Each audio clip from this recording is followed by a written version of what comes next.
Hello and welcome to the Run Testers. In this video we're going to be comparing the Apple Watch with the Garmin Fenix 7 and the Garmin Epix. Now it's a little bit of a strange comparison way because obviously these are big, very expensive, top of the range sports watches, and the Apple Watch is a smartwatch. But I think if you're looking for the best of the best in different categories, people are actually often ending up picking between the Apple Watch and one of these top guys. Yeah. So in this video we're going to explain what you're going to get from each, what are the pros and cons of going for an Apple Watch over a Garmin and vice versa, and then we're going to tell you which is better for different people. We will. The Epix and Fenix 7 are Garmin's top-of-the-range sports watches, with the main difference between the pair being the AMOLED screen on the Epix. This is brighter than the transfective display on the Fenix 7, but it leads to a shorter battery life for the Epix. The Epix comes in one size, which is the same as the standard Fenix 7 at 47x47mm, whereas the Fenix range has three sizes, ranging from the smaller Fenix 7S up to the larger Fenix 7X. The Epix is a 1.3-inch AMOLED touchscreen display, whereas the Fenix watches have transflective touchscreens that range in size from 1.2-inch to 1.4-inch. The Fenix range also includes options with solar panels around the display that can help extend battery life. Both watches offer water resistance to 10 ATM, and they come in a range of bezel materials. The base model across both ranges is steel, and there are lighter and pricier titanium options as well. The screens are made of either strengthened glass in the base models or sapphire crystal in the more expensive options. The Epix costs from £799.99 for the base steel model and from £899.99 for the titanium. The Fenix 7S and 7 watches start at £599.99 for the standard options, £699.99 for solar watches, and £899.99 for sapphire solar options. The 7X starts at £899.99 for the solar watch and £999.99 for the sapphire solar version of the watch. Both watches feature the usual array of sensors you'll find in Garmin sports watches, such as a heart rate monitor, a pulse oximeter, an altimeter, a barometer, a compass, and you can connect other sensors via both Bluetooth and ANT+. One of the big new features on the Epix and the Fenix 7 watches are new GPS tracking modes. You can select GPS only for the best battery life, you can use multiple global navigation systems at once, that's GPS, GLONASS and Galileo, and on the pricier Sapphire versions of the watches there's also a multi-band option that uses all of the satellite systems at once via two bands. This offers greater accuracy but will use more battery. When it comes to the battery life, the Fenix lasts a lot longer than the Epix. The Epix is listed at 6 days in smartwatch mode or 16 days if you're using a raise to wake feature, and if you're tracking via GPS only you could expect 30 hours of battery life or 42 hours if you're not using the always on screen. With the standard Fenix 7 you're looking at 18 days of battery life or 57 hours of GPS tracking, though these numbers can be extended if you're using the solar versions, and they will all drop if you're using more accurate GPS tracking such as the multi-band or multi-GNSS options. The Apple Watch Series 7 comes in two sizes, 41mm and 45mm. The watches sport an always-on Retina LTPO OLED display, and they come in aluminium, stainless steel and titanium designs. The Series 7 offers WR50 water resistance and IP6X dust resistance. When it comes to GPS tracking, it can call on 5 satellite systems at once: GPS, GLONASS, Galileo, QZSS and Baidu. Other sensors under the hood include a compass, an always-on altimeter, a blood oxygen sensor, an ECG sensor and a heart rate sensor. The Apple Watch Series 7 starts at £369 and the battery life is 18 hours. Finally, it's worth noting that the Apple Watch will only work if you have an iPhone, whereas the Garmin's will work across all platforms.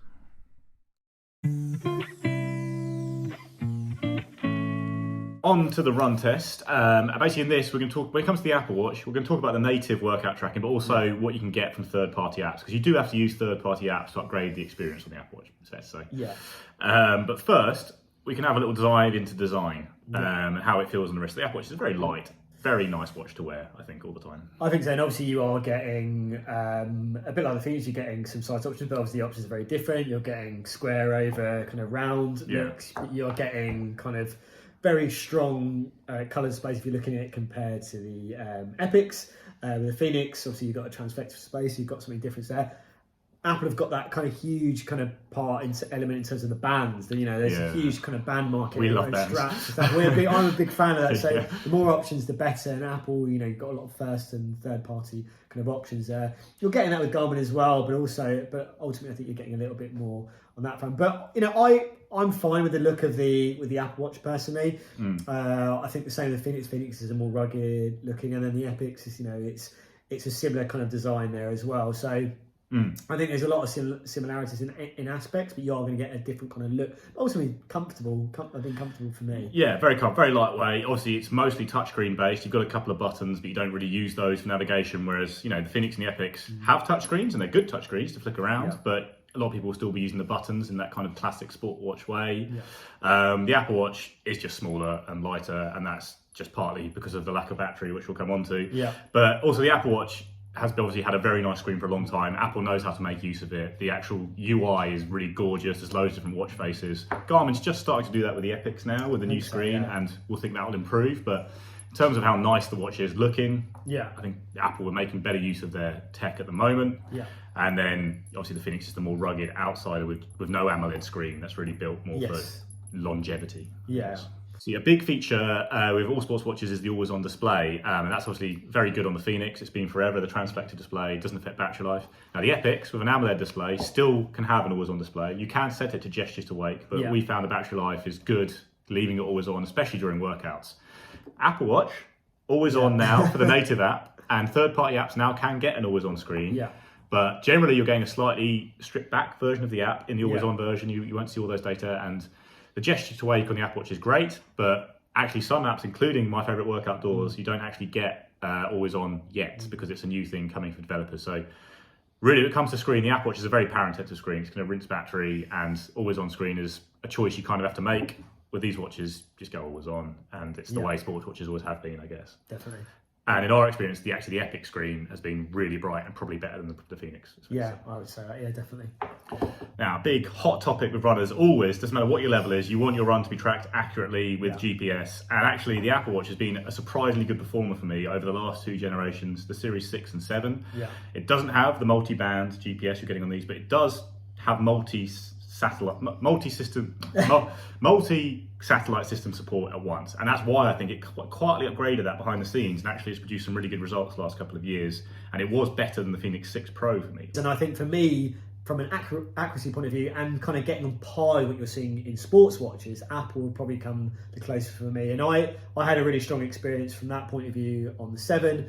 And I think when you look at it compared to what you get on the Fenix and the Epix, you're getting a really good performance on both fronts. I think from Garmin and Apple. I think. Yeah, exactly. I actually think Apple was ahead of Garmin for a little bit before Garmin have launched this new range now with the multi-satellite system support and then multi-band support, which upgrades it even more.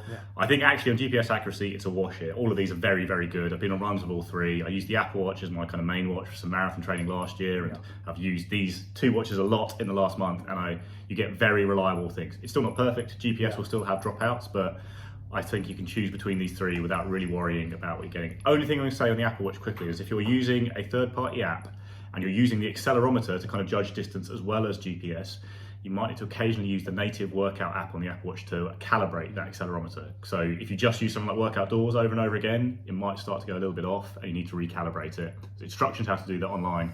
Worth doing.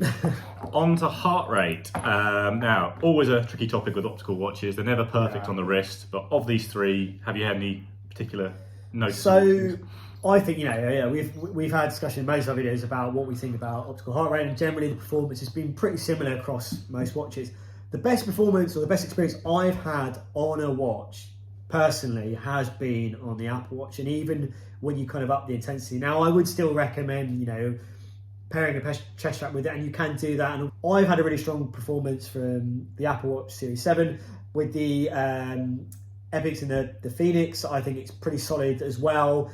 Kind of that steady runs. As soon as you hit up that kind of high intensity, you're going to start to see issues. And then obviously you can pair it with a chest strap monitor. So for me, these are kind of some of the best watches I've used in terms of heart rate point of performance. But ultimately, you are still going to want that chest strap monitor, and you have that option to kind of pair them on all fronts, basically. Yeah, definitely. I agree that the Apple Watch has been one of the best optical heart rate monitors I've come across. I think it's a very small, neat form factor that fits on your wrist very well, and it's got obviously things like ECG measurements. Don't know if that helps boost accuracy, but the Apple Watch, you can almost go without a chest strap and get very good results. But if you are using your heart rate for training, I still pair a chest strap to the Apple Watch, and I would 100% doing it with the Garmin's. I think they do a pretty okay job, but if you're feeding all that data into training load things that the Garmin offer, you are going to want accurate information. So chest straps are easy. You can use ANT Plus or Bluetooth on the Garmin's. That means you can pair a few sensors, whereas Apple heart rate is just going in via Bluetooth. Bluetooth. But it's still something I'd be doing with both of the watches.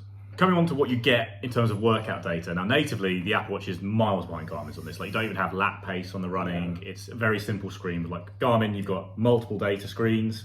You can fill all that in, and you know, you can pick very niche stats if you want to, and really, you know, upgrade your running experience. This is one area basically you have to go to third-party apps if you want a similar experience on the Apple Watch. Things like Workout Doors and iSmooth Run. You can kind of match what you're getting from Garmin though with them. Yeah, I mean, this is Garmin's bread and butter in terms of these types of features and the metrics and the options and being able to set up for specific kind of running sessions as well. Like you said, if you want to have that on an Apple Watch, you can do that, but you kind of have to spend some time looking at the apps that work best for you. And like Nick has done a really good video, which I think kind of helps you kind of tailor which apps work for those kind of particular sessions. Because the native kind of workout app, and it really is just about going out and running and tracking, you know, it does an okay job. But if you want to take things a bit more kind of seriously, or be a bit more specific about what you want from that running experience in terms of the data and the experience, then you're going to have to kind of delve into one of those apps, I think, and based on my experience as well. Now we have coming on to, which is I think a really, you know, it's a constantly developing field in the field of sports watches, which is training analysis, where these Garmins will look at the training you've done, they will analyse, you know, have you been doing lots of easy running, hard running, all that breakdown training. They'll suggest workouts every day based on that, and they'll really, you know, tell you if you're working too hard, how long you need to recover, all that kind of thing. Now the Apple Watch doesn't do any of that natively, and actually this is one area where the third-party app market, to my experience so far, hasn't managed to fill in the gaps. Like, there's apps like Athletic, which do quite an interesting job of providing like a kind of strain and recovery scores, but the actual hardware doesn't support that well, I think it's fair to say. Yeah, I would agree with that. I don't think there's any real kind of amazing apps that kind of will kind of mirror what you're going to get an experience in terms of Garmin, in terms of that analysis, in terms of the kind of running focused kind of features around that will kind of maybe help guide you if you're a kind of a newer runner and you kind of want a little bit more of an understanding. I think that Garmin does a bit better job. Things like Garmin Coach and things like that are already in there, in place for you to help you. And then obviously, you know, First Beat Analytics kind of fuels a lot of the analytics that Garmin do, that they now own, that you're getting a lot of metrics and analysis from there, whereas with the Apple Watch you're not getting that. And I haven't really found anything which I think kind of fills a gap for Apple on that front yet. Yeah, and even if it comes back to the basics of reviewing your runs, you know, the Apple Watch, you need to beam that to Strava to get kind of more information really, whereas Garmin you can, you know, I would still send this to Strava as well, but Garmin Connect has a bit more going on. It's an area that is a hard place, I think, for Apple to work in, so really you're probably best of just sending stuff to Strava and relying on that, whereas it's all native in Garmin.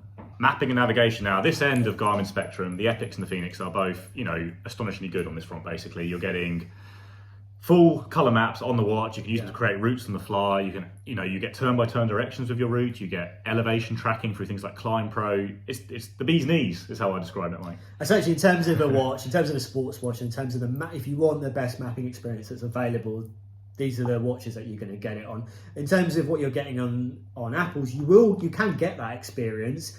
That again, that has to be done through third-party apps that will kind of give you that kind of richer kind of mapping. And there are some really good options that you can look at to give you that, but this feature is native to what the Epix and the Fenix do, so you expect it to be good, and that's what you get in terms of experience using the mapping on the Garmins. Yeah, and with the Apple Watch, like another Workout Doors again is really good here. You get maps within the app. You can customize those maps to show kind of information you want. You can put routes on there, but you're still not getting turn-by-turn directions. You're still not getting the level of route analysis you get on the Garmin. So when you put a route into the Epix or the Fenix, it's going to tell you where the climbs are. It's going to tell you when to turn.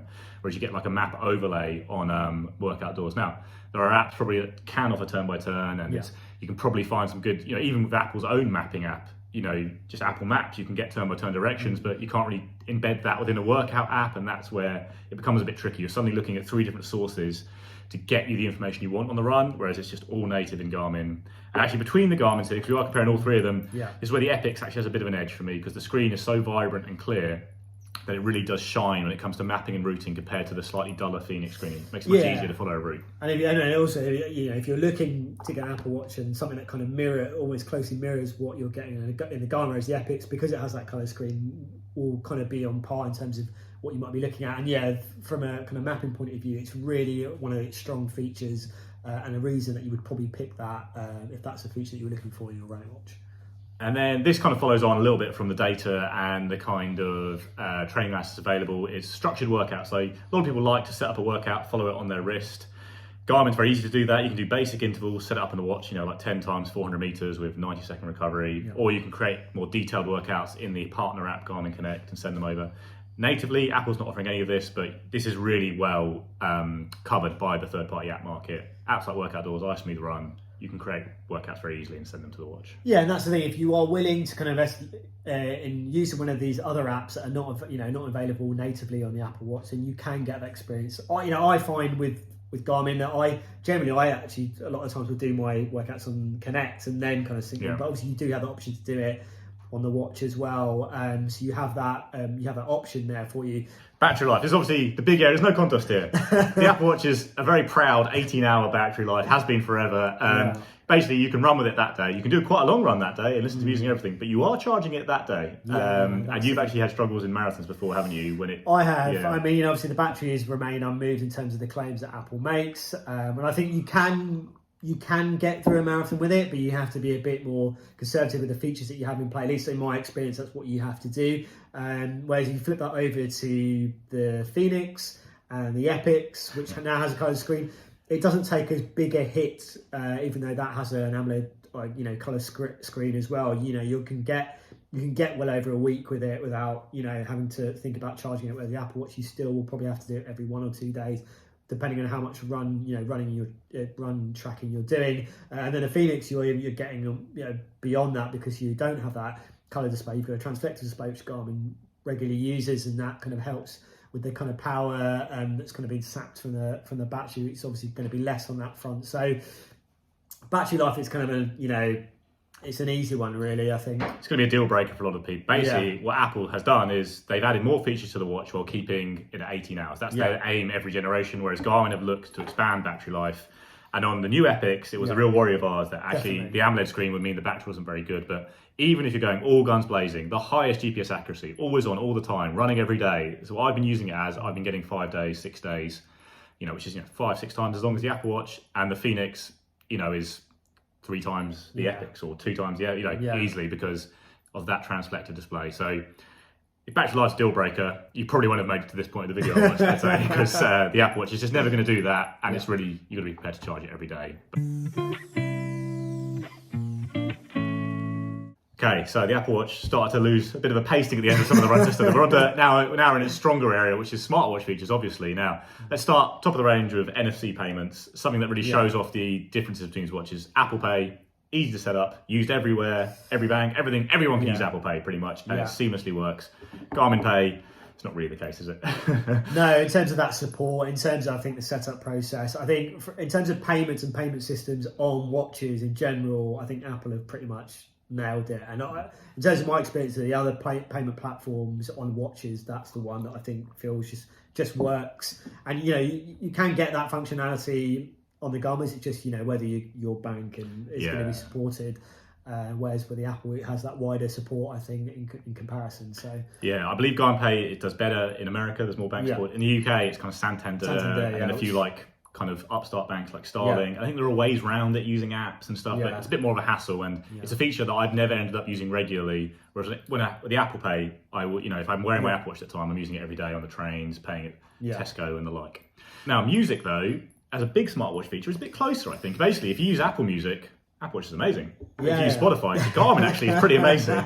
They're now offering kind of wireless syncing to Garmin through Spotify. The Apple Watch integration with Apple Music is, as you'd expect, it's incredible.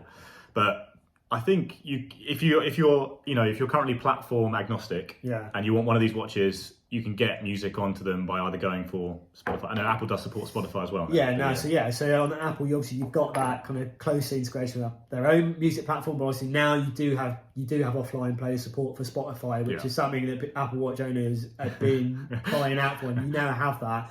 And I think the kind of offline and just kind of streaming experience is good. And then obviously you've got the option of LTE, which you don't have in the Garmin range at the moment, particularly at least with the Epix and the Fenix. So you can kind of stream with without so that that might be a big thing for you. But I think in terms of my experience of using the music features on the Garmins, have been pretty strong. I think it feels a little bit laboured in places in terms of kind of controls and stuff like that in comparison. But, you know, Spotify works. I found the headphones kind of connecting where I've seen a little bit of improvement on that from previous Garmin watches. Were quicker in terms of that connection. And then, yeah, you just about kind of go out, make sure you put your playlist uploaded over Wi-Fi, and then you're kind of good to go. I think strong on both fronts, I think. I think it's maybe a little bit more seamless at times with Apple, and you can have headphones on there. That, obviously, if you're really into the Apple ecosystem and have headphones connected to your iPhone, laptop, it moves between the watch beautifully. And there's something magical about that. If you do have the LTE set up and you're just on the run, you go, "Hey Siri, play this." If you've got Apple Music, and it will just find the track from the ether and play it, which is great. But yeah, you can get a very good experience on Garmin's. But you get yourself locked up, set up. It's really good. And I will say this: the Apple Watch method of getting music onto the Apple Watch, which is to select stuff on your phone and that night it'll be uploaded. Is infuriating as well. It's pretty reliable with music, but I'm a big podcast listener, and you set it up and go, "I want those, 3 podcasts, the latest episodes," and it's just, you sometimes just go to run and it's not there and it's not reliable. Whereas with Garmin, it is more a case of selecting things you want on and just putting them on. And I quite like that. I often only really use this music feature in races, and I want almost that manual level of control to make sure I'm 100% getting what I want on there. No, so definitely. That might be a little bonus. Now, coming on to the App Store in terms of Smart TV, now there's no contest. The Apple App Store is basically the main reason you're getting this watch, I think. It's phenomenal. The amount of stuff on there, anything you think is wrong with the watch, you can almost always hunt down a solution because someone else will have had that problem. There's so many Apple Watch users and the App Store is available. So I think, and you can't really say that about Connect IQ. No, exactly. I think with the Apple App Store, in terms of smartwatch platforms and storefronts, it's head and shoulders above everyone. I mean, Google Play Store is pretty good for Wear OS, but Wear OS is nowhere near in terms of a smartwatch platform. And if someone's making an app for a smartwatch, it's probably for the Apple Watch, and you should be, if there's a gap in what you're getting in that experience out of the box, and you're pretty much going to get, and the running apps, the support is strong, I think, and everything else that you would probably need, but also I think also the experience of getting those apps onto your watch, which comparisons to Garmin Connect IQ, which it's a very different storefront in terms of what you're getting. But also, I think it still feels a bit clunky and a bit slow in terms of installing and getting things onto your watch and then syncing them over. That hasn't changed in my experience with the Epix and the new Fenix. It's still the same way. I tried to download and install Spotify, and it's just not instant in terms of getting there. And those things I think make a difference. The process is, you want something that you can get out and run and have something on there and start using straight away. And it's not always the case with Garmin. There's some nice things in the Connect IQ store, but ultimately, if you want proper smartwatch apps, the Apple Watch is what you're going to want. There's some nice watch faces in Connect IQ. There's some nice data fields to support sensors and some race fields I use, but I'm very rarely using Connect IQ compared to how often I would use the App Store. And then another one, which it's not too smart these days, weather. Weather's on everything, but I want to basically give a shout out to Garmin's weather app getting a lot better now. It's now really nice. You can see it on the home screen, and then you can go through and you can see upcoming kind of hour by hour weather. But the Apple Watch is still better. Like, you are getting, there's some third-party apps that can tell you the exact chance of rain right now or where rain's going to stop. So you can really, for runners, it's basically, I use an app called Dark Sky. It's great. Okay, it's going to rain in 20 minutes, so don't start running now. Or it's going to rain in 40 minutes. Get out and get a quick run in. Now, going beyond sports tracking, we're big sports trackers here on the Run Testers, but a lot of people love their everyday activity tracking as well. All of these watches, like the Epix and Fenix, do great. We'll track all your kind of daily activity as well, I think. And so obviously does the Apple Watch. I think it's just better presented on the Apple Watch. I find Apple's rings, filling in those rings, remarkably addictive. For a guy who is an obsessive runner, I don't need to worry about my everyday activity, basically, because all I'm trying to do is not run too much, but I still want to fill in those rings. I find most people, it's going to be a very engaging part of the Apple Watch experience, I think, that everyday activity tracking. I think if you want that feature, I think Apple kind of executes it really, really well and makes you want to use it. I think on Garmin, I actually, there's some of the fitness tracking elements I quite like. The fact that you're getting adaptive kind of step goals, and there is that kind of that look at how you're progressing in terms of your activity tracking and amending it to kind of based on what you're doing. So I think there's definitely some stronger elements there. But I think in terms of the presentation of fitness tracking, I think Apple kind of does a better job of it overall. One little thing you are getting on Garmin, not getting Apple, is this body battery feature, which is a clever little way. It's just a little snapshot, basically, out of 100, rating your energy levels based on, it includes heart rate variability, your activity, your sleep, and it's a nice touch. It's not 100% reliable because Garmin sleep tracking can be slightly generous in how much sleep you log and stuff like that, but that's something that Apple isn't really doing yet. It's not really gone in big on heart rate variability. No. I think that's an area they probably will develop, I expect. Yeah, I mean, they've only introduced kind of their own native sleep tracking. You know, most people probably who have had Apple Watches relied on third-party apps to kind of track sleep, but ultimately Garmin has had that natively and they're trying to improve it. I think it is getting better. It's still not perfect, but I still think it's getting better in terms of what information you're getting and how it's being delivered. Apple have stuck quite basic for now, but that's not saying it's bad. And you can just see there's room for it to get better, for it to get richer. And I think it will probably happen in the next couple of updates in WatchOS. Yeah, I say the big thing of Apple sleep tracking is there are some good third-party apps, but at the end of the day, an 18-hour battery life does make sleep tracking a pain because trying to work out when to charge or watch in the day is annoying. Garmin's, like I say, it's a bit generous, but the sleep tracking is there. I think both these companies are behind Polar, Fitbit, Huawei, let alone specialist things like the Oura Ring and the Whoop. But yeah, there's probably a bit of an edge to Garmin in terms of native sleep tracking for sure. But then Apple Watch does do some very clever things around health tracking. Obviously, you can take ECG measurements. There's a lot of like cardio alerts to do with your heart health, and Garmin hasn't really bothered with ECG yet. I imagine it will come in the future. I tend to think it's a feature that's quite nice to use once and I never use it again. But obviously, if you have probably don't want to, if you did have an irregular heartbeat, catching that with your watch would be fantastic, and you could get it checked out. Yeah, I think they've been very cautious. I think Garmin in terms of what they put in terms of those kind of, or also regarding it or referring to them as health features or wellness features, and you can kind of get those kind of alerts in terms of your heart rate and stuff like that. But I think it's kind of not quite gone all in on those kind of health features where Apple, you've got the ECG, you can use that optical sensor as well to kind of get heart rate kind of detection alerts and things like that. So, if you wanted those kind of more health-centric features, then the Apple Watch is kind of doing a better job of it at the moment. You're not really getting that on the Epix or the Fenix at the moment, really. Yeah, both do have blood oxygen saturation sensors. You can take spot checks on the Apple Watch because basically this is a real battery intensive thing. You can actually leave it on all the time on the Fenix and the Epix. I still wouldn't advise that unless you're up in a mountain somewhere and you want to have constant looks at it, and for, in terms of altitude sickness, or maybe you're worried about your stats at home. This feature has come into play a lot with the COVID pandemic. But yeah, I'd say both of them have it. They offer a perfectly good solution on that front, but there's nothing stand out about either.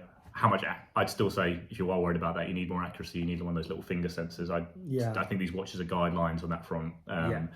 But yeah, they're nice, useful things to have. And then the Apple Watch probably does a bit more in terms of mindfulness and breathing exercises. There is breathing stuff on the Garmin's now. I don't tend to use many of these features myself, but there's probably more mindfulness apps certainly on the Apple Watch, I'd say. Definitely, and I kind of think it makes sense, and I think it works a little bit better. You do have the kind of guided breathing exercises on the Garmin, which actually I think work pretty well, and I think they're structured very nicely. Everyone seems to be doing their watches, but I think Garmin have actually done a really nice job of that. So if you want those types of features, then that works quite nicely. But Apple, it kind of opens up in terms of the other kind of mindfulness feature you can get through that App Store, which kind of you're going to get more in terms of that from the Apple Watch than you will on the Garmin watches.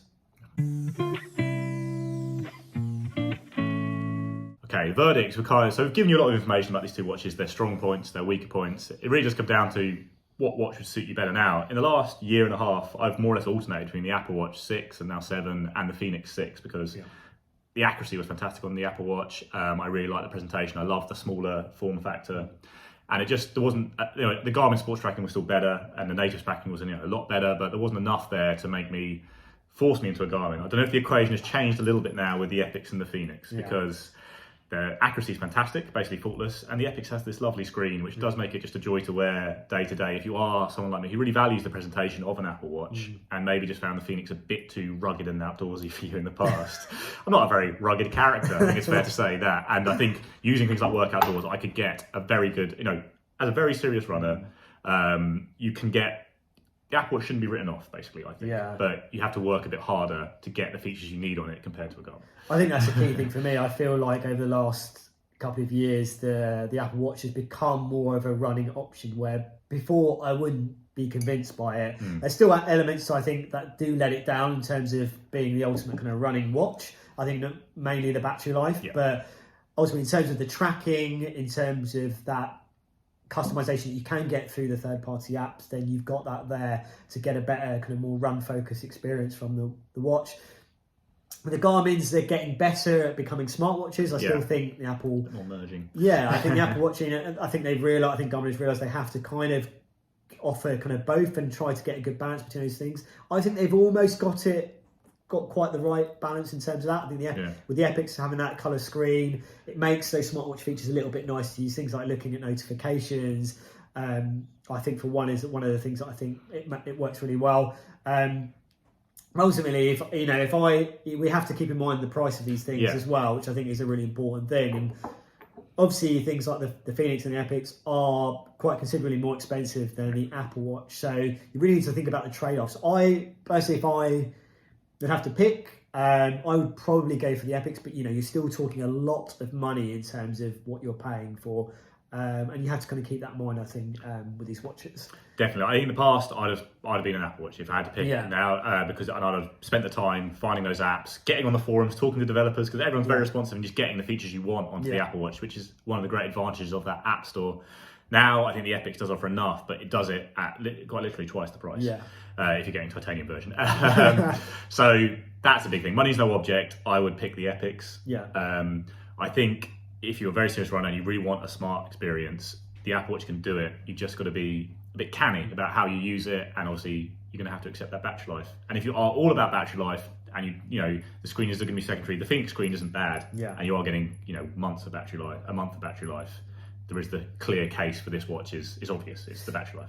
Yeah, and I think obviously we are talking to iPhone users here mainly, but I think now for iPhone users, in the Epix, you have another watch, I'll be more expensive than the Apple Watch, that I think you can look at and start to get a bit of a similar kind of experience with that screen and how that feels to use as a watch and a running watch as well. So it's good that iPhone users have another option, obviously, which hasn't always been the case of having really strong kind of competition for it as a smartwatch, I think, as well. Okay, that's it, guys. That's our comparison of the Apple Watch and Garmin's kind of new top-of-the-range sports watches. Some of you might think it's a completely pointless comparison, but I do think if I was buying a watch, my decision might come down to this kind of, this choice. Please go and watch our full reviews of the Apple Watch, the Epix, the Fenix. You'll get a lot more information on the watches. We've really focused on the comparisons here. But other than that, like, subscribe, and we'll see you next time.